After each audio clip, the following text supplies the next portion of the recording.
नमः संस्कृताय। मैं कौशलेंद्र प्रसाद विश्वकर्मा केपी बाल गंगा क्लासेस से आप सभी का आज की ऑनलाइन क्लास में स्वागत करता हूं। जैसा कि हम लोग इसके पहले हिंदी व्याकरण में संज्ञा, संज्ञा के विकार, वचन, इन सभी विषयों पर हम चर्चा कर चुके हैं। आज का हमारा विषय है कारक।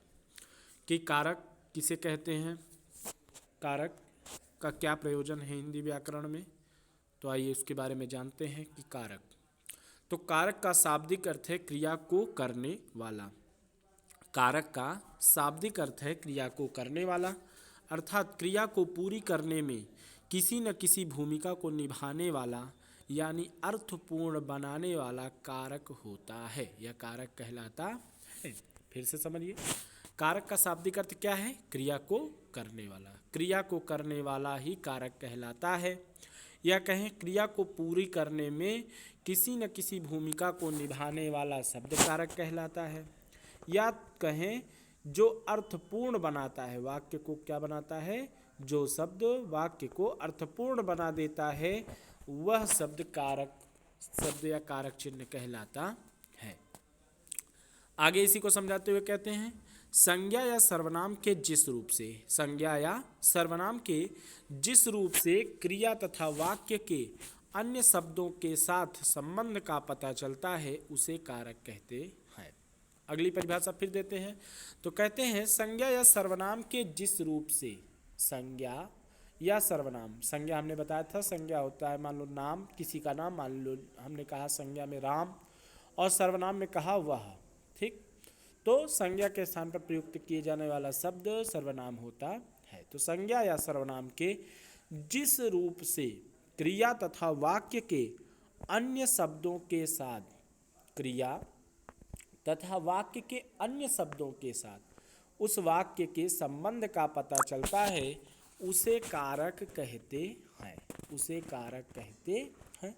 एक शब्द में जाने, एक वाक्य में फिर से समझे इसको। संज्ञा या सर्वनाम के जिस रूप से क्रिया तथा वाक्य के अन्य शब्दों के साथ संबंध पता चलता है, उसे कारक कहते हैं। हिंदी व्याकरण के अंतर्गत कारक के मुख्यतः 8 भेद बताए गए हैं। कारक के मुख्यतः 8 भेद बताए गए हैं। कर्ता कारक, कर्म कारक, करण कारक, संप्रदान कारक, अपादान कारक, अधिकरण कारक, संबंध कारक और संबोधन कारक। कर्ता कारक, कर्म कारक, करण कारक, संप्रदान कारक, अपादान कारक, अधिकरण कारक, संबंध कारक और संबोधन कारक। ठीक, इसके बाद आइए अब कारक चिन्हों के वाक्य में प्रयोग के उदाहरण पर एक नज़र डालते हैं कि कारक चिन्हों का वाक्य में किस प्रकार प्रयोग किया जाता है। पहला मान लीजिए कर्ता कारक, इसका चिन्ह होता है ने। कारक चिन्ह क्या होता है? ने। तो अंशु ने बर्गर खाया, अंशु ने बर्गर खाया। यहाँ पे जो ने शब्द है किसके साथ लगा हुआ है? अंशु के साथ। किसने खाया? अंशु ने खाया।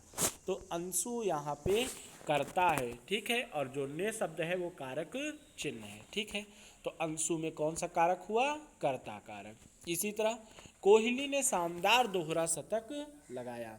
कोहली ने शानदार दोहरा शतक लगाया। यहाँ पर देखिए कोहली ने, कोहली ने, यहाँ पे ने शब्द किसके साथ जुड़ा हुआ है? कोहली के साथ। तो संज्ञा के साथ जुड़ा हुआ है। कारक चिन्ह किसके साथ जुड़ा हुआ है? संज्ञा के साथ। थोड़ी देर पहले बताया गया था ना कि संज्ञा या सर्वनाम के साथ जुड़ने वाला जो चिन्ह होगा वो कारक चिन्ह होगा, और जिसके साथ जुड़ेगा उस वह जो है कर्ता कारक होगा। ठीक, क्योंकि हम लोग कर्ता कारक का उदाहरण देख रहे हैं। अब हम लोग कर्म कारक के बारे में जानेंगे। कर्म कारक का चिन्ह होता है कर्म को।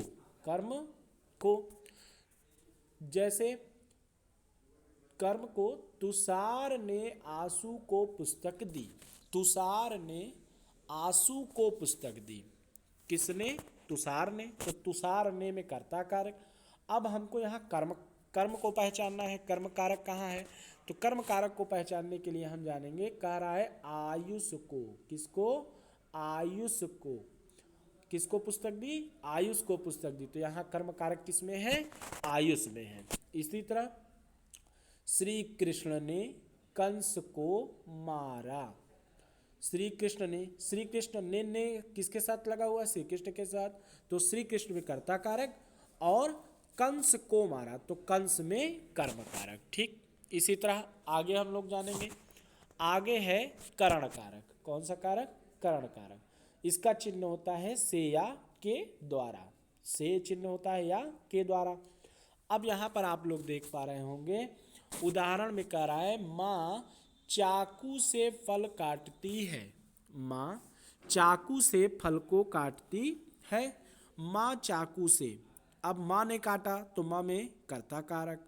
चाकू द्वारा या चाकू से, तो चाकू से में कौन सा कारक हो जाएगा? करण कारक।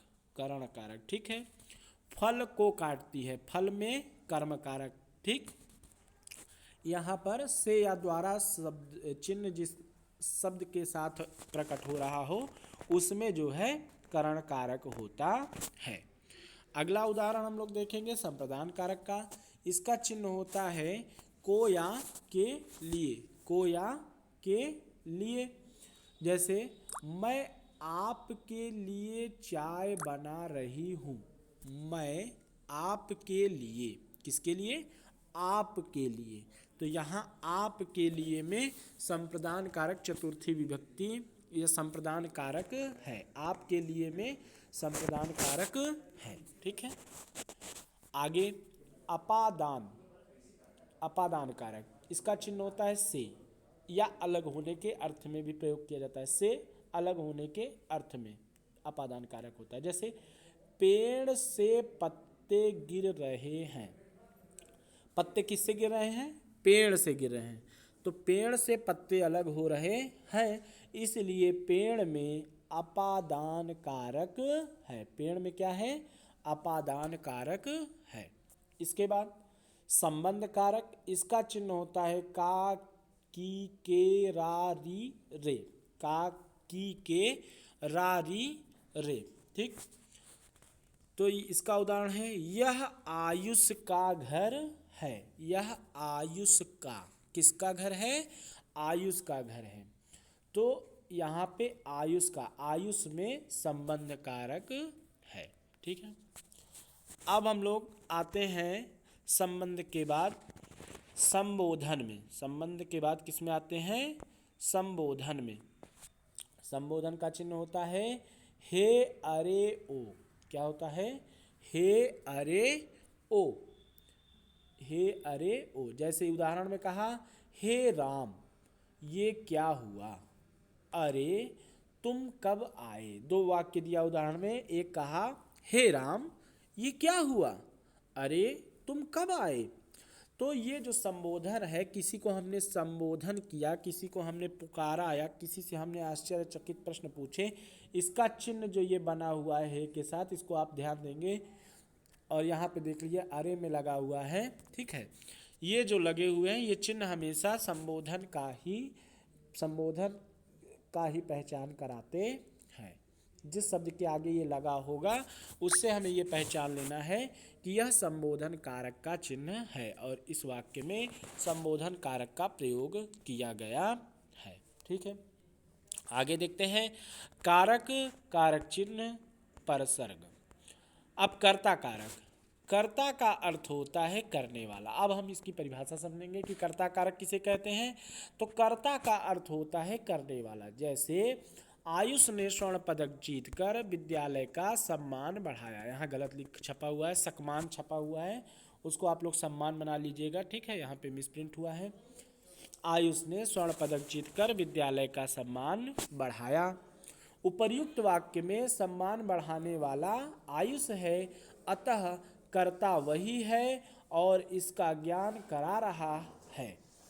ने परसर्ग है। शब्द के जिस रूप से क्रिया के करने वाले का बोध हो, क्रिया के करने वाले का बोध हो उसे कर्ता कारक कहते हैं। शब्द के जिस रूप से क्रिया के करने वाले का बोध हो उसे कर्ता कारक कहते हैं। जैसे माँ ने खाना बनाया, तो यहाँ पर माँ क्या है? कर्ता कारक है। क्योंकि अगर प्रश्न करें वाक्य से कि खाना किसने बनाया, तो माँ ने खाना बनाया, उत्तर मिल जाएगा माँ। ठीक है, तो यहाँ पर माँ कर्ता कारक हो जाएंगी।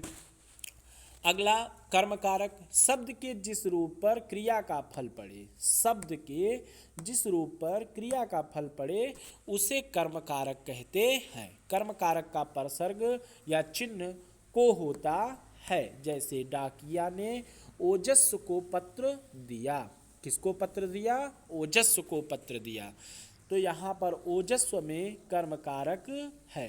कर्म की पहचान करने के लिए क्रिया के साथ क्या तथा किसको लगाकर यदि हम प्रश्न करते हैं तो जो उत्तर आता है वही कर्म होता है। जैसे इस प्रश्न से यदि, इस वाक्य से यदि हम प्रश्न करें कि डाकिया ने ओजस्व को पत्र दिया, तो डाकिया ने किसको पत्र दिया? तो ओजस्व को पत्र दिया। तो हमको पता चल जाएगा कि ओजस्व में कर्म कारक है। आइए करण कारक के बारे में समझते हैं। कर्ता जिस साधन या माध्यम से कार्य करता है उस साधन या माध्यम को करण कारक कहते हैं।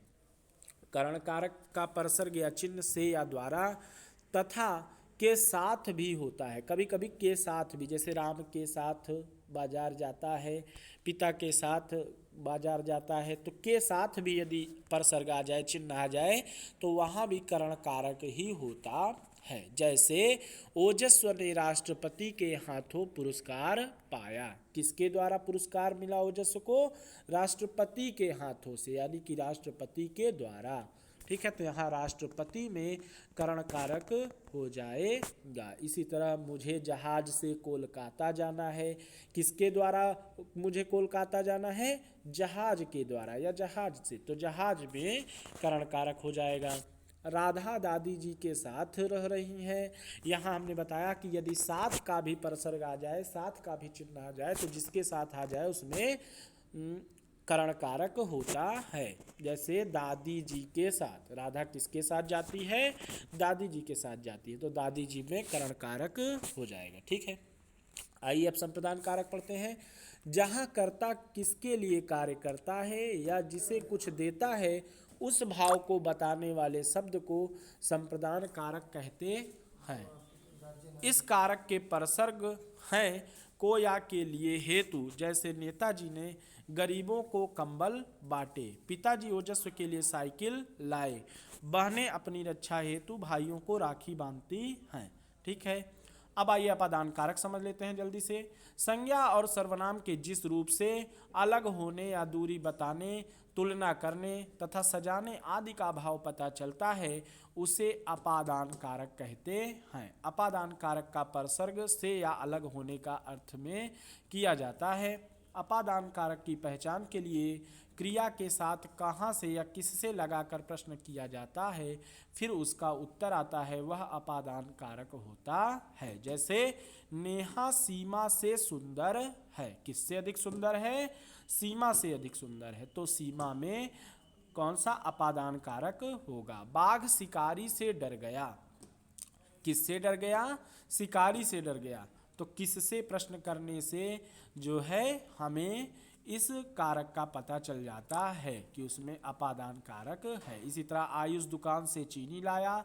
कहाँ से चीनी लाया या किसकी दुकान से चीनी लाया? तो आयुष की दुकान से चीनी लाया। ठीक है, दुकान से, कहाँ से? दुकान से, तो दुकान में हो जाएगा अपादान कारक। ठीक है, इसी तरह संबंध कारक, संज्ञा के जिस रूप से दो संज्ञाओं अथवा सर्वनामों के आपसी संबंध का पता चलता है वह संबंध कारक कहलाता है। संबंध कारक की पहचान के लिए अथवा सर्वनाम के साथ किसका या किसकी या किसके, किसने आदि शब्दों को लगाकर प्रश्न करके उसके उत्तर प्राप्त किए जाते हैं, वे ही उत्तर संबंध कारक कहलाते हैं। संबंध कारक के परसर्ग या चिन्ह के रूप में हम का, के, की, रा, रे, री, ना, नेनी आदि शब्द को जोड़ते हैं। जैसे यह बस्ता ओजस्व का है, कल नेहा की शादी है, अंशु दादी जी के साथ स्कूल गई। अधिकरण कारक, संज्ञा के जिस रूप से क्रिया के समय, स्थान, अवसर इत्यादि का पता चलता है उसे अधिकरण कारक कहते हैं। उसे अधिकरण कारक कहते हैं। अधिकरण कारक की पहचान के लिए वाक्य में क्रिया के साथ कहाँ लगाकर प्रश्न या उत्तर प्राप्त करने के लिए किया जाता है। जैसे पेड़ पर चिड़िया बैठी है, मेज पर अंशु की किताब रखी है, थैले में फल है। संबोधन कारक को इसी तरह पहचान लेंगे। जिन संज्ञा शब्दों का प्रयोग किसी को बुलाने या पुकारने अथवा संबोधित करने के लिए किया जाता है वे संबोधन कारक कहलाते हैं। संबोधन कारक में परसर, अरे, हो आदि शब्द आते हैं। जैसे अरे मोहन यहाँ आना, हे वीरों मातृभूमि की रक्षा करो। इसके साथ कुछ प्रश्न मैं आप लोगों को दे रहा हूँ, इनका उत्तर आप कमेंट में जरूर भेजें। ये प्रश्न आप लोग नोट कर लीजिए। कारक की विभक्तियों का अन्य नाम है, 4 ऑप्शन है। का के की विभक्ति चिन्ह है। कारक के भेद होते हैं। रेखांकित में कारक के नाम बताइए कि पेड़ से पत्ते गिरते हैं। भिखारी को भीख दे दो। ठीक है, इस तरह इन 5 प्रश्नों के उत्तर आप लोग देंगे। आशा करता हूं हमारे द्वारा बताई गई आज की कक्षा में आपको अच्छे से समझ में आया होगा। इन्हीं के साथ आज की क्लास यहीं पे समाप्त होती है। यदि हमारी कक्षा अच्छी लगी हो तो चैनल को सब्सक्राइब एवं लाइक अवश्य करें और नोटिफिकेशन ऑन कर लीजिए।